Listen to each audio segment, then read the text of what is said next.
कल हम लोगों ने बात की थी, पिछले वीडियो में हमने बात की थी शासन प्रणाली के बारे में।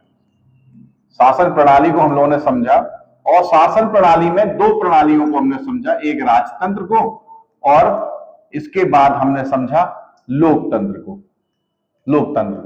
अब लोकतंत्र की जो शासन प्रणाली है उसको भी हम दो भागों में बांट सकते हैं। पहले हम लोग बात समझेंगे लोकतंत्र को।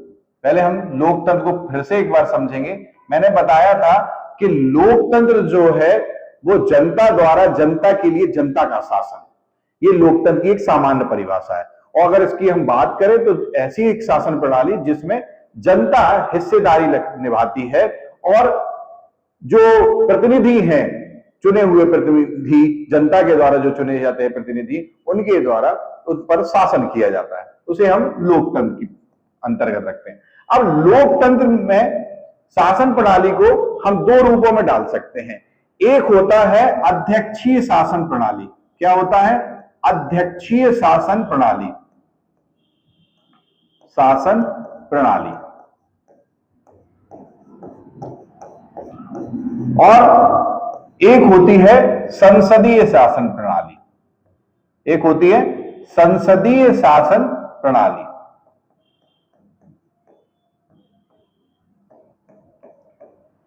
अगर हम अध्यक्षीय शासन प्रणाली को समझें तो अध्यक्षीय शासन प्रणाली को हम लोग राष्ट्रपति शासन प्रणाली भी कहते हैं, गैर उत्तरदायी शासन प्रणाली भी कहते हैं, अनेक नामों से अध्यक्षीय शासन प्रणाली को समझते हैं। सबसे पहले हम समझते हैं कि अध्यक्षीय शासन प्रणाली है क्या। अध्यक्षीय शासन प्रणाली में कार्यपालिका और विधायिका, यानी कि कार्यपालिका विधायिका के प्रति अपने कार्यों, अपनी नीतियों के प्रति जिम्मेदार नहीं होती। फिर से समझेंगे कि अध्यक्षीय शासन प्रणाली में कार्यपालिका अपने नियम, नीति के संबंध में विधायिका के प्रति उत्तरदायी नहीं होती और इस प्रणाली को हम लोग राष्ट्रपति शासन प्रणाली कहते हैं या अध्यक्षीय शासन प्रणाली कहते हैं।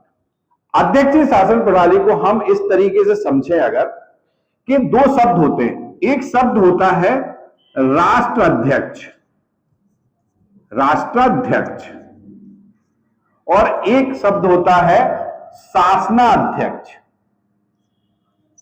शासनाध्यक्ष। सामान्य रूप से अगर कहें तो राष्ट्राध्यक्ष का मतलब होता है राष्ट्र का प्रमुख, राष्ट्र का प्रमुख। राष्ट्राध्यक्ष का मतलब होता है राष्ट्र का प्रमुख। वहीं शासनाध्यक्ष का मतलब होता है सरकार का प्रमुख, सरकार का प्रमुख। अब होता यह है कि अध्यक्षीय शासन प्रणाली या राष्ट्रपति शासन प्रणाली में राष्ट्र का प्रमुख और सरकार का प्रमुख दोनों एक ही व्यक्ति होता है और वो होता है राष्ट्रपति। दोनों एक ही व्यक्ति होता है और वो होता है राष्ट्रपति। ये राष्ट्रपति ही अध्यक्षीय शासन प्रणाली में वास्तविक प्रमुख होता है। कौन होता है? वास्तविक प्रमुख।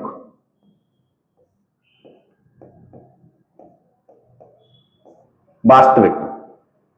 फिर से एक बार समझेंगे, अध्यक्षीय शासन प्रणाली वह होती है जिसमें कार्यपालिका विधायिका के प्रति उत्तरदायी नहीं होती, अपने कार्यों, अपने नीतियों के लिए उत्तरदायी नहीं होती, जिम्मेदार नहीं होती। अध्यक्षीय शासन प्रणाली को हम लोग दो भागों में करते हैं। एक होती है राष्ट्राध्यक्ष यानी राष्ट्र का प्रमुख और शासनाध्यक्ष यानी शासन का प्रमुख या सरकार का प्रमुख। ये दोनों एक ही व्यक्ति होता है अध्यक्षीय शासन प्रणाली में और वो होता है राष्ट्रपति, और इसी को हम लोग वास्तविक प्रमुख मानते हैं। ये जो शासन प्रणाली है, इस शासन प्रणाली ये है वर्तमान में यूएसए में, श्रीलंका में, आदर्श स्थिति में यूएसए में है। फिर इसके बाद अगर हम लोग बात करें संसदीय शासन प्रणाली की,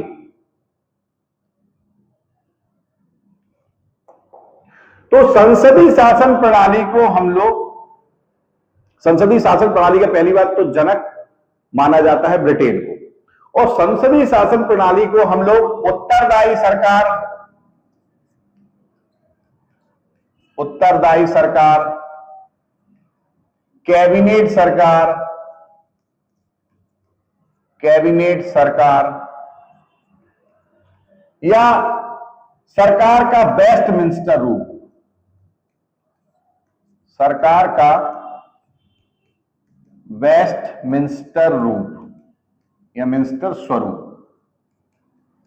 इन नामों से भी जानते हैं संसदीय शासन प्रणाली को। उत्तरदायी सरकार की शासन प्रणाली या कैबिनेट सरकार या सरकार का वेस्टमिंस्टर रूप, इन नामों से भी संसदीय शासन प्रणाली को जानते हैं। अब ये जो संसदीय शासन प्रणाली है, इसको हम इस तरीके से समझते हैं कि राष्ट्राध्यक्ष और शासनाध्यक्ष,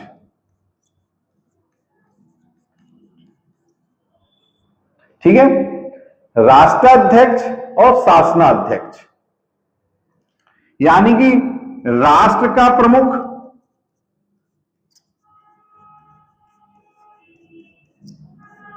और सरकार का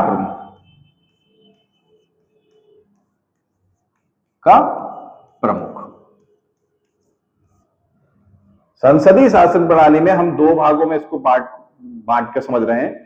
एक तो राष्ट्राध्यक्ष होता है, राष्ट्र का प्रमुख, और दूसरा होता है शासनाध्यक्ष यानी सरकार का प्रमुख।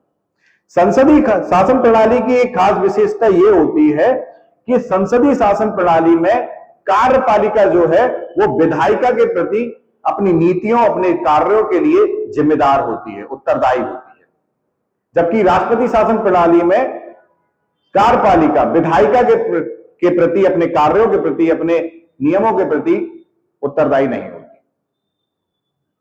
तो हम समझेंगे राष्ट्राध्यक्ष या राष्ट्र का प्रमुख को, तो राष्ट्र का जो प्रमुख होता है संसदीय शासन प्रणाली में वो होता है राष्ट्रपति।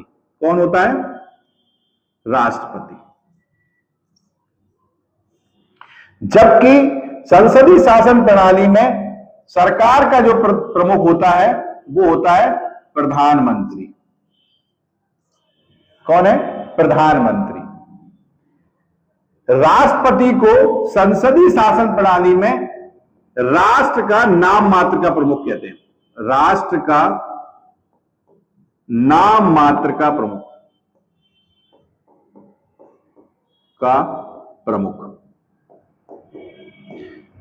जबकि संसदीय शासन प्रणाली में शासनाध्यक्ष जो होता है, जो प्रधानमंत्री है, और प्रधानमंत्री को हम लोग कहते हैं वास्तविक प्रमुख।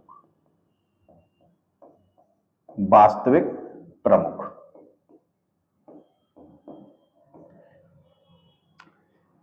राष्ट्रपति राष्ट्र का प्रमुख और संसदीय प्रणाली में प्रधानमंत्री वास्तविक प्रमुख होता है।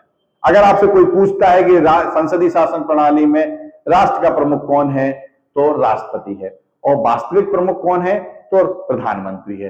सरकार का प्रमुख या शासनाध्यक्ष कौन है, तो प्रधानमंत्री है। राष्ट्राध्यक्ष या राष्ट्र का प्रमुख कौन है, तो राष्ट्रपति है। संविधान के अनुसार भी सर्वोच्च पद राष्ट्रपति के पास प्राप्त है। ये जो संसदीय शासन प्रणाली है, ये वर्तमान में भारत, ब्रिटेन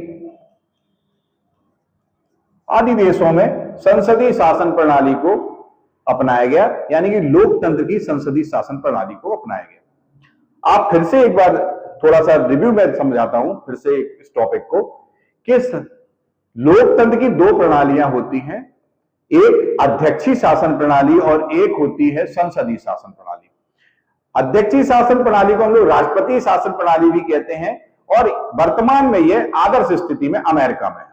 अध्यक्षीय शासन प्रणाली में जो कार्यपालिका है वो अपने कार्यों, नीतियों के लिए विधायिका के प्रति जिम्मेदार नहीं होती। अध्यक्षीय शासन प्रणाली में राष्ट्र का अध्यक्ष और शासनाध्यक्ष, सरकार का प्रमुख और राष्ट्र का प्रमुख, दोनों एक ही व्यक्ति होता है, राष्ट्रपति, और इसी को हम लोग कहते हैं वास्तविक प्रमुख। जबकि संसदीय शासन प्रणाली में कार्यपालिका विधायिका के प्रति, अपने कार्यों, अपने नियमों के प्रति लिए विधायिका के प्रति जिम्मेदार होती है, उत्तरदायी होती है। और संसदीय शासन प्रणाली में अगर हम बात करें तो इसमें राष्ट्राध्यक्ष यानी राष्ट्र का प्रमुख राष्ट्रपति होता है, जबकि शासनाध्यक्ष यानी सरकार का प्रमुख प्रधानमंत्री होता है। राष्ट्रपति को हम लोग राष्ट्र का नाम मात्र का प्रमुख बोलते हैं, और जबकि प्रधानमंत्री को हम संसदीय शासन प्रणाली में वास्तविक प्रमुख बोलते हैं। तो ये है, और संसदीय शासन प्रणाली को हम कई नामों से जानते हैं: उत्तरदायी सरकार, कैबिनेट सरकार, सरकार का वेस्टमिंस्टर रूप। और संसदीय शासन प्रणाली का अगर जनक की बात करें तो ब्रिटेन को संसदीय शासन प्रणाली का जनक माना जाता है। इसके साथ ये वाला टॉपिक समाप्त होता है, और आगे हम लोग इसी प्रकार अगले टॉपिक में आपसे मिलते रहेंगे और अगले टॉपिक हमारा आता रहेगा।